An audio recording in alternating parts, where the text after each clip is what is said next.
Hello my dear student. आप सबको पता है कि आज हम 20 अप्रैल पे हैं और नीट के एग्जाम को सिर्फ 10 से 12 दिन बचे हैं।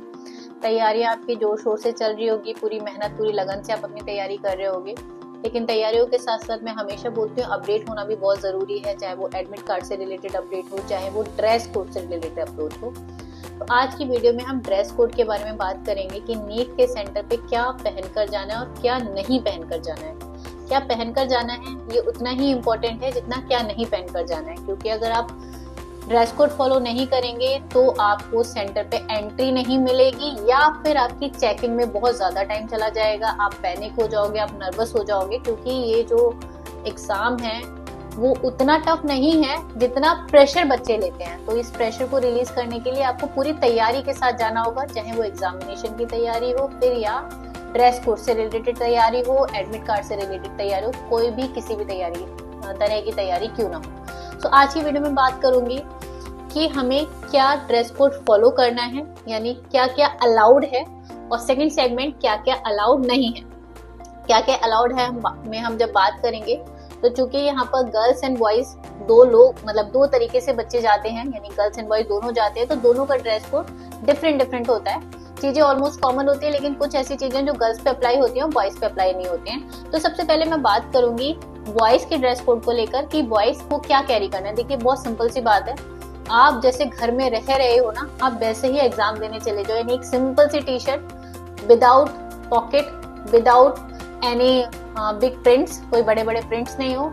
आप घर का पजामा पहन के चले जाओ जिसमें बहुत ज्यादा पॉकेट्स नहीं हो, जिसमें कोई मेटल का किसी भी तरीके का बटन ना हो और बेल्ट ना हो। तो हम इसको थोड़ा सा ब्रीफली समझ लेते हैं। तो लड़के के ड्रेस, अगर मैं बॉयज के ड्रेस कोड की बात करूंगी तो यहाँ पर आपको नॉर्मल टी शर्ट पहननी है, शर्ट्स नहीं टी शर्ट्स पहननी है, जो जनरली कॉलर में नहीं होनी चाहिए, क्योंकि कॉलर का मतलब होता है कि आप कुछ छुपा तो नहीं लेंगे पर्ची एंड ऑल, तो आपको कॉलर अवॉइड करना है। आपको जो राउंड नेक होता है यानी गोल गले की जो टी शर्ट्स होती हैं वो कैरी करनी है। कोई पॉकेट नहीं होना चाहिए, बड़ा प्रिंट नहीं होना चाहिए। छोटे मोटे लोगों तो चलते हैं, क्योंकि बड़ा प्रिंट में आप कुछ कहीं लिख ना लो, ये सारा उनके दिमाग में एक डर होता है, जिसकी वजह से ये सारी चीजें अवॉइड की जाती है। तो यानी आपको एक गोल प्लेन टी शर्ट पहननी चाहिए। फुल स्लिप्स बिल्कुल भी नहीं पहनना आपने हाफ स्लिप्स, या बेसिकली आप मान के चलिए हाफ स्लिप्स से आपको कैरी करना है। अगर हम बात करेंगे आपकी बॉटम की, तो बॉटम में आपको जीन्स, ऐसा नहीं है रिस्ट्रिक्टेड है, लेकिन जीन्स मत पहनिए क्योंकि उसमें पॉकेट्स होती है, फिर चेकिंग में टाइम लगता है। तो आप नॉर्मली पजामा पहनिए, ट्राउजर्स कैरी कीजिए, लेकिन लेस पॉकेट वाले, कोई हुक या मेटल के बटन्स नहीं होने चाहिए, और एज वेल एज आप बेल्ट पहन के नहीं जा सकते हैं। आप जनरली कोशिश करिए जो घर में हम पजामा कैरी करते हैं वो पहने, और वो भी हम basically without any belt and anything. अगर मैं बात करूंगी शूज एंड सॉक्स की, दे आर टोटली अवॉइड, आपको इन्हें नहीं पहनना है। आपको प्लेन स्लीपर्स पहननी है, ओपन फुटवेयर्स पहनने हैं जो कि हम घर में कैरी करते हैं। किसी तरीके की एसेसरीज बॉयज को कैरी नहीं करनी है, यानी अगर वो कान में कोई इयरिंग पहन रहे हैं, कोई ब्रेसलेट पहन रहे हैं, गले में कोई चैन पहन रहे हैं, तो ये कैरी नहीं करना। और ना ही आपको किसी तरीके का कोई धागा वगैरह पहनकर, चाहे वो गले में हो चाहे वो हाथ में हो, ये सब पहन के नहीं जाना है, ये अलाउड नहीं होता। तो इन सब चीजों को आपको ध्यान रखना है। आपको अगर आप कोई दवाई उस पर्टिकुलर ड्यूरेशन में लेके जा रहे हो तो वो उसके साथ उसकी प्रिस्क्रिप्शन होना जरूरी है, बिना प्रिस्क्रिप्शन की दवाई लेके नहीं जानी है। क्या अलाउड है, अगर आपको स्पेक्स हैं आप स्पेक्स पहन के जा सकते हो, अगर आपके ब्रेसेस हैं आप ब्रेसेस पहन सकते हो, आप अगर ईयर में कोई हियरिंग एड्स इस्तेमाल करते हो तो ये अलाउड होता है। नहीं, बॉयज को एक सिंपल सा एक घर के जैसे लुक में ही जाना है। देन आ जाती है गर्ल्स की बात। गर्ल्स की बात करें तो लड़कियां अगर टी शर्ट एंड पजामा पहन रही है तो उनको उसी तरीके का ड्रेस कोड फॉलो करना है जिस तरीके का लड़कों का है, यानी राउंड नेक प्लेन पजामा। लेकिन अगर वो कुर्ती पहन रही है तो वो कुर्ती भी बिल्कुल प्लेन पहनेगी, विदाउट एनी प्रिंट, और वो भी कॉलर में नहीं होनी चाहिए। किसी भी तरीके की आप लेगिंग्स नहीं पहन सकते हैं जो टाइट फिटिंग्स वाले होते हैं। आपको लूज पजामाज या ट्राउजर्स टाइप ही कैरी कर सकते हो। आप अगर फुटवेयर में जाओगे तो आपको सॉक्स, आपको शूज, हील्स टोटली अवॉइड है, आपको हील्स नहीं पहननी है, यानी आप घर की प्लेन चप्पलें या स्लीपर्स पहन के ही जा सकते हो। स्पेसिफिकली गर्ल्स के केस में आपको ध्यान रखना है, क्योंकि गर्ल्स का जब हम इनर वेयर्स में जाते हैं तो वहां पे भी एक पॉइंट आ जाता है ब्रा। अगर आप ब्रा कैरी कर रहे हैं नो डाउट, तो उसमें आपको सिर्फ स्पोर्ट्स ब्रा कैरी करनी है। आप हुक्स वाली, मेटल बेल्ट वाली इस टाइप की ब्रा कैरी नहीं कर सकते हो, यानी इन चीजों का भी आपको ध्यान रखना है। आप किसी भी तरीके की एसेसरीज कैरी नहीं कर सकते हो, ब्रेसलेट्स, इयरिंग्स, चेन्स, ये सब आपने अवॉइड करनी है।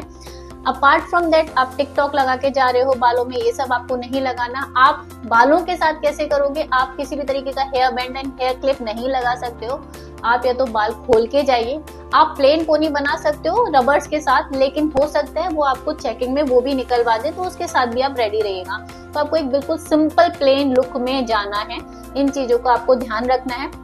सो ये सारी चीजें गर्ल्स को ध्यान रखनी है। नो एक्सेसरीज, हील्स बिल्कुल भी आपको अवॉइड करनी है। ये तो वो चीजें होगी जो अलाउड है, हम क्या पहन के जा सकते हैं। अलाउड के साथ साथ क्या अलाउड नहीं है, यानी नॉट अलाउड या रिस्ट्रिक्टेड, पर उस पर भी बात कर लेते हैं। सबसे पहली बात आती है किसी भी तरीके की हैवी ड्रेसेस, मतलब कढ़ाई बुनाई वाली या फिर बेसिकली बड़े बड़े प्रिंट्स बिल्कुल भी कैरी नहीं करना, कोई एसेसरीज कैरी नहीं करना, मैं ऑलरेडी बता चुकी हूँ। किसी तरीके की रिंग्स आपको कैरी नहीं करनी है, आप ब्रेसलेट पहन रहे हैं आपको कैरी नहीं करना है। वॉचेस, चाहे वो स्मार्ट वॉच हो चाहे प्लेन वॉच हो, आपको कैरी नहीं करना है। कैलकुलेटर, कोई भी डिवाइस आपको अपने साथ कैरी नहीं करना है। Nose pins, toe pins, tooth pins, कुछ भी आपको नहीं पहन के जाना है, बिल्कुल प्लेन जाना है।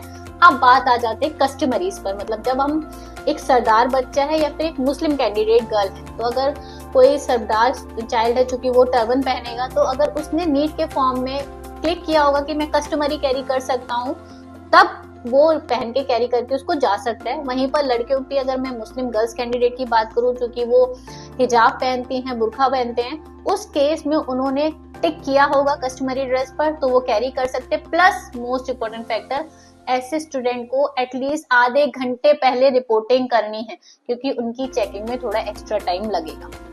तो वो ये सारी चीजें हैं जो आपको नीट के सेंटर पे तैयार होते वक्त जाते वक्त ध्यान में रखनी है। तो मैं अगर इसको कंक्लूड करूं तो बहुत सिंपल सी बात है, as plain as possible, as simple as possible आपको नीट के सेंटर पे जाना है। क्योंकि अगर आपने कुछ भी ऐसा कैरी कर लिया जिसकी वजह से आपकी ज्वाइनिंग में अंदर जाने में टाइम लगे, तो आप अननेसेसरी परेशान होंगे। तो इस चीज को आपको ध्यान में रखना है। और अगेन अपनी तैयारी पर बहुत अच्छे से ध्यान दीजिए, अच्छे से पढ़ाई कीजिए और नींद भी पूरी लीजिए, अच्छा खाना खाइए, हेल्थी रहिए, जिससे कि आपका दिमाग और माइंड पूरा ही अच्छे से काम करे। तो इसके लिए थैंक यू सो मच।